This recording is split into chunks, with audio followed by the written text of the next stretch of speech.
तर मित्रांनो, लपंडाव मालिकेत आपल्याला जबरदस्त असा ट्विस्ट पाहायला मिळणार आहे. मित्रांनो, सरकार ही वरून खाली येत असते. त्याच वेळेला कुल्फी ग्रीटिंग कार्ड घेऊन धावत येत असते. तिला गौतमला ते ग्रीटिंग कार्ड दाखवायचं असतं. कुल्फी सरकार यांची धडक होते आणि कुल्फीच्या हातातलं ग्रीटिंग कार्ड खाली पडतं.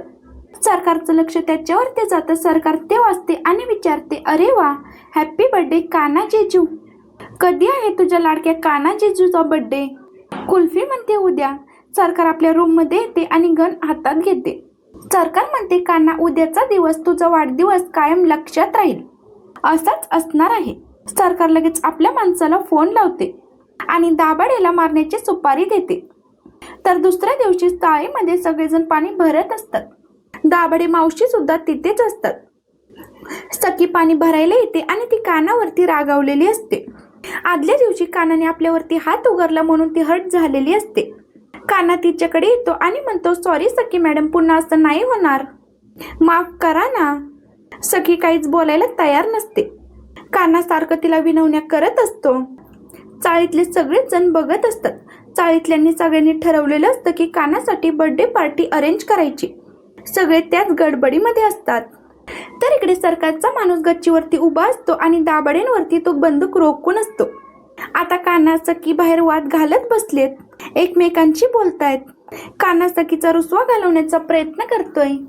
या सगळ्यामध्ये कान्हा सखीच्या मागे मागे धावत जाईल आणि तो नकळत दाभाडेला वाचवेल. आणि या सगळ्यात सखी आणि कान्हा यांना काही होतंय का आणि एकमेकांची साथ ते कशी देत आहेत हे बघण्यासारखं असेल. तर आता हे सगळं काही कसं घडणार ते जाणून घेऊया. तर मालिकेत आपल्याला असं बघायला मिळतंय, सरकार चाळीतल्यांना सगळ्यांना पैसे ऑफर करते आणि सगळ्यांना चाळ सोडून जा म्हणते, पण कुणीच ऐकायला तयार नसतं. सरकार परशुराम बाजूला येतात. परशुराम म्हणतो, सरकार ही सखी एवढी मिजाज दाखवते ना या चाळकरांच्या जीवावर. सरकार म्हणते, या सखीची मिजाज तर मी उतरवणार आणि आता असा घातपात होईल ना, एका दगडात 4 पक्षी मारले जातील. दाभाडे संपेल, या सगळ्याचा आरोप कानावरती येईल. चाळकरी बेवारच होतील आणि सखी बेजार. त्यामुळे चॅलेंज मी जिंकणार आणि चाळ सुद्धा मी जिंकणार. इथे चाळ पाडून मी मॉल बांधणार. सरकार परशुराम घरी जातात. रात्री सरकार परशुरामला मोठी बंदूक घेऊन यायला सांगतो. परशुराम ती बंदूक घेऊन येतो आणि त्याचे काय काय फीचर्स आहेत ते सरकारला सांगतो. सरकार एक सफरचंद घेते आणि परशुरामला म्हणते, परशु, आता हे ॲपल तुझ्या डोक्यावरती ठेव, मला निशाणा लावायचा आहे.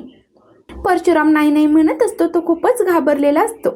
परशुराम घाबरत घाबरत डोक्यावरती ॲपल ठेवतो आणि सरकार बंदूक चालवते. परशुराम डचकूनच खाली बसतो. सरकार म्हणते, अरे परशु, किती फट्टू आहेस रे तूच आणलीस नाही बंदूक, ह्याच्यामध्ये गोळ्या तरी आहेत का? काय हे? परशुराम जरा रिलॅक्स होतो. सरकार म्हणतो, बंदूक तर आणलीस रे, पण दाभाडेला उडवण्याचा मुहूर्त कधीचा काढायचा?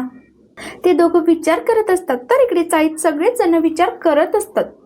उद्या कान्हाचा बर्थडे आहे, त्याला सरप्राईज पार्टी द्यावी असं सगळ्यांना वाटत असतं. सखी तिथे येते.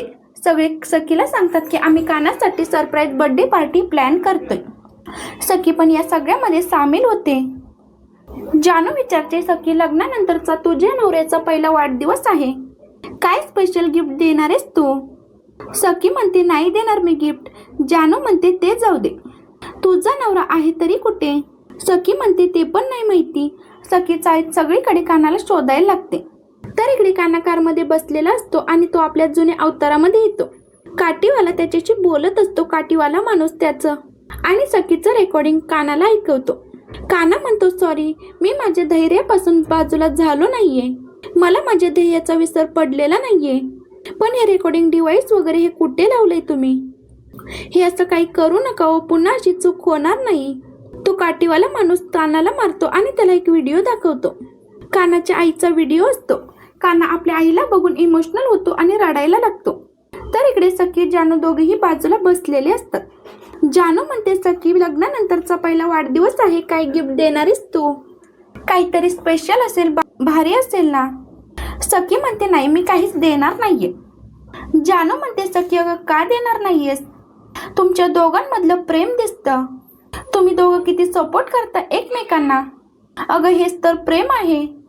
सखी विचारते कधी सपोर्ट केला. जानू म्हणते हे बघ सखी, जेव्हा तुला जॉब करायचा होता, जेव्हा तुझ्याकडे पैसे नव्हते, तेव्हा कानाने काय केलं, तुला जॉब मिळावा म्हणून कानाने एक आयडिया दिली.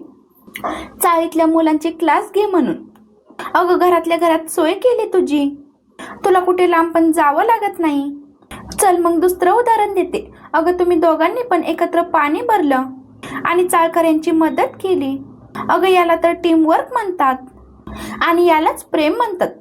सखी म्हणते नाही या, मी कानाला नवरा वगैरे मानत नाही. जानू म्हणते ठीक आहे मित्र तरी. सखी म्हणते नाही, आमच्यामध्ये मैत्री या जन्मात तर नाही होणार. जानू म्हणते ठीक आहे सखी, मैत्री नाही, प्रेम नाही, काहीतरी नातं असेलच ना तुमच्यामध्ये. कोणत्या ना कोणत्या नात्यांमध्ये तू गिफ्ट देशीलच ना. सखी म्हणते हा ठीक आहे, माणुसकीच्या नात्याने मी देईल गिफ्ट. जानू विचारते मग काय गिफ्ट देणार आहेस. सखीला काही सुचत नाही की काय गिफ्ट द्यायचं. सखी विचार करत आपल्या घरी जाते. सखी विचार करत असते आणि तिला सुचतं की गिफ्ट म्हणून आपण पत्रामध्ये आपल्या भावना स्पष्टपणे आपल्याला व्यक्त करता येतात आणि योग्य पद्धतीने आपल्याला काय म्हणायचंय ते समोरच्यापर्यंत पोचतं. सखी खुश होते आणि पत्र लिहायला घेते. सखी पत्र लिहित असताना तिला कुल्फीचा फोन येतो. कुल्फी विचारते सखी ताई अगं काय करतेस तू. सखी म्हणते मी थोडीशी बिझी आहे, कानाचा बर्थडे आहे ना, त्याच्यासाठी सरप्राईज प्लॅन करते. कुल्फी म्हणते काय काना जिजूचा बर्थडे, मी पण ग्रीटिंग कार्ड बनवणार आणि मी आणून देणार. सखी म्हणते बनव आणि माझ्यासाठी सुद्धा बनवा. कुल्फी ठीक आहे म्हणते आणि फोन ठेवून देते. ती लगेच ग्रीटिंग कार्ड बनवायला घेते. तर इकडे सखी पत्र लिहायला घेते. सुरुवातीला ती कन्फ्यूज असते. ती विचार करत असते कानाला नेमकं काय म्हणावं, प्रिय म्हणावं, डिअर म्हणावं का अजून काही.